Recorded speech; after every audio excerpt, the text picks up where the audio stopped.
Next, I want to cover the mental aspect of having all-day energy.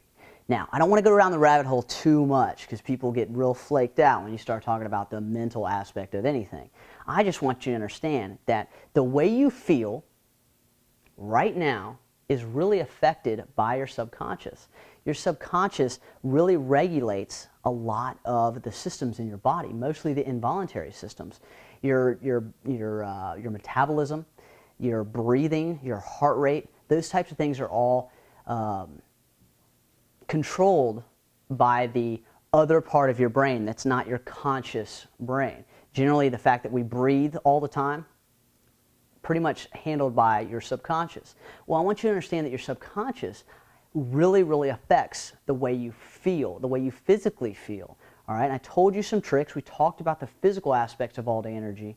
Now, if you set yourself up for success there, then take the mental aspects of all-day energy and apply them on top of having a good base after you've set your body up correctly to have all-day energy. Then you use a little bit of the mental cherry on the top of the sundae, then you really get the full effect of having all-day energy. Now, positive attitude, absolutely critical to having all-day energy, but understanding why is the most important.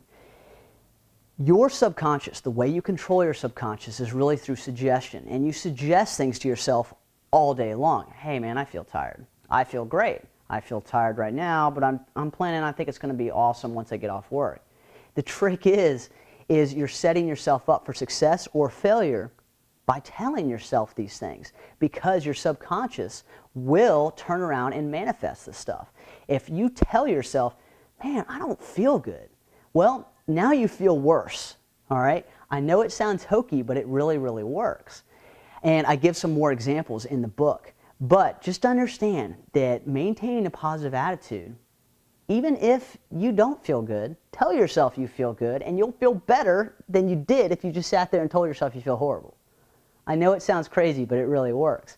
Now, another little trick that I learned that I think is awesome is your ability to focus on stuff.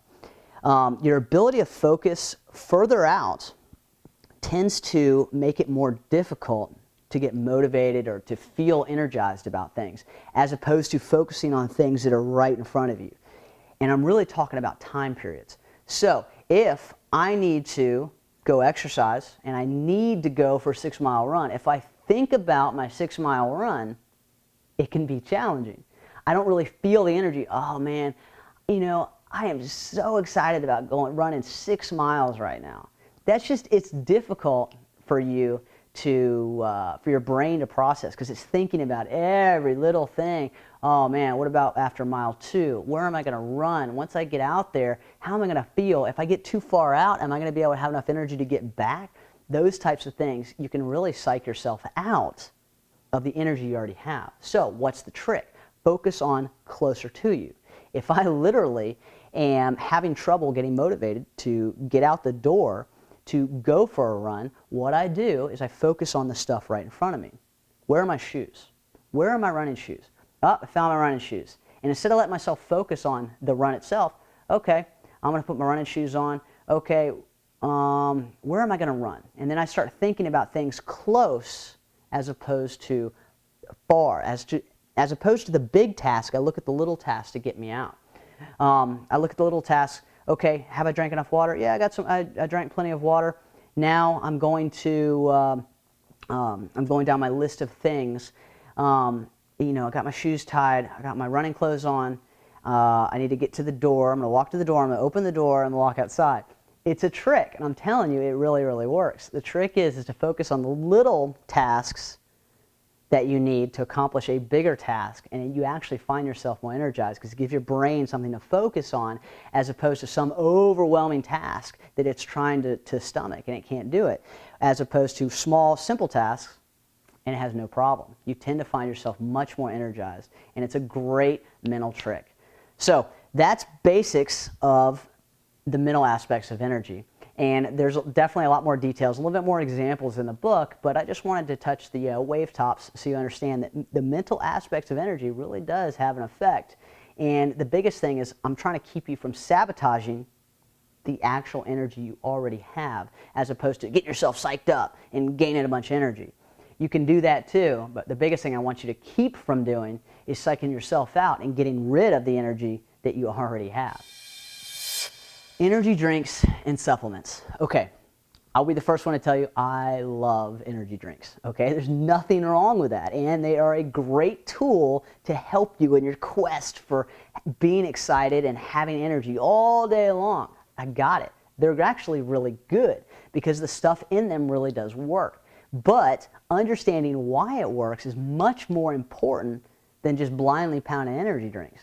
Now, why do I say that? I told you the most important thing in having all-day energy physically was not energy drinks, it's actually water. So understanding that your body needs to be hydrated enough, especially to take advantage of the cool stuff in energy drinks that helps give you energy. All right? So understanding that despite the fact that energy drinks work, the most important thing is to make sure you have enough hydration in your body. Then, if you want an energy drink on top of that, great, it'll make you feel awesome. But understanding that energy drinks alone are not going to accomplish that. So let's talk about what is actually in energy drinks that gives you all this amazing energy. All right, the main ingredients in most energy drinks is sugar and B vitamins. And you'll hear when I talk about B vitamins, there's a ton of B vitamins, and I go into all of them real briefly in the book just to show you there's a myriad of B vitamins. But there's a few that are really, really important. But just understanding that it's B vitamins in general that they are pumping you full of, and that's what's helping making you feel a lot better. Now, let's talk about the energy drinks that supposedly give you energy for a long period of time. Less sugar, more B vitamins. All right, really, it's just that simple. All right, the energy drinks that promise not to make you tired because of the sugar crash.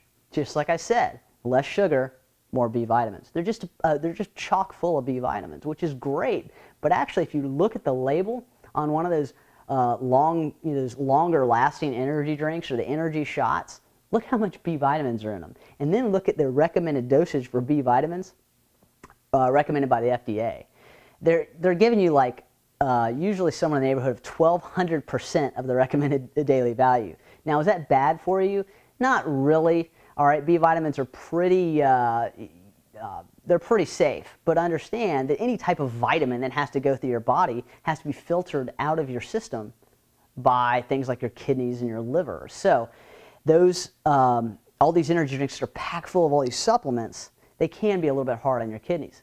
The way to combat that, heaven forbid, more water, all right? So just understand that energy drinks alone are not the answer.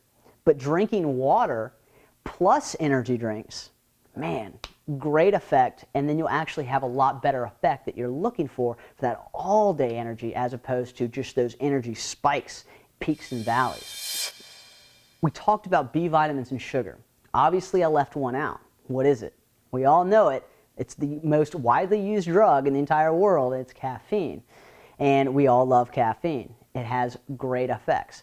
Understanding why caffeine works will actually take your ability to use it and really, really crank it up. What it does is understanding what caffeine does.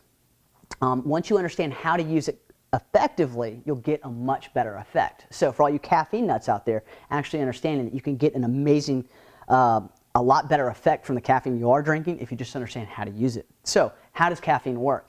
Caffeine is not really a stimulant, believe it or not. What it actually is it suppresses your brain's feeling of being tired. Okay? It gets between the chemicals that hit the sensors in your brain that tell your brain that you're tired. So if you can stop that process, you automatically feel more energized. And that's exactly how caffeine works. So the trick is, why do you get caffeine headaches? Well, the reason is if you just cold turkey stop using caffeine, your body has already adjusted to the fact that you've been blocking these receptors. So what it does is your brain builds more receptors, and it starts to even out, and that's when caffeine doesn't affect you anymore. And then when you stop, you have all these extra receptors in there, and all of a sudden you start getting headaches. That's where the caffeine headache comes from. So understand that the correct way to use caffeine is as sparingly as possible. And then when you really need it, go for it. You will have an amazing effect. But if you use it constantly, all you're doing is building your tolerance to caffeine. And then when you really need it, you don't get the effect you're looking for. All right? So understand that if you're an all-day coffee drinker, the reason you're not having the effect that you used to is because you're an all-day coffee drinker. If you want that great caffeine buzz that started you drinking coffee years ago in the first place, then cut down the amount of coffee that you drink. Now, we all have vices, and I got to tell you a funny story about caffeine. I tried cutting out caffeine cold turkey, and what's really weird is you have this really bizarre effect. You'll make it about a day and a half, and you'll feel fine. No problem, I can cut out caffeine anytime I want. And all of a sudden, about day 2 or 3, you will start getting the shakes, you'll start getting headaches, and it'll drive you crazy. And you're like, man, I had no idea I had such a dependence on caffeine. And you'll really surprise yourself. If you don't believe me, try it. Try cutting out caffeine cold turkey for about 3 days and tell me how you feel. The trick is, if you want to just do it regular, the way to cut back on your caffeine is just that. Just start ramping down the amount of caffeine you drink. Start drinking decaffeinated coffee in the morning. And then, start drinking only 1 soda a day as opposed to the 8 that you're used to drinking. So understand that regulating your caffeine intake has amazing effects on your all-day energy level, because the caffeine will start doing what you really originally wanted it to do, and that's make you feel more energized.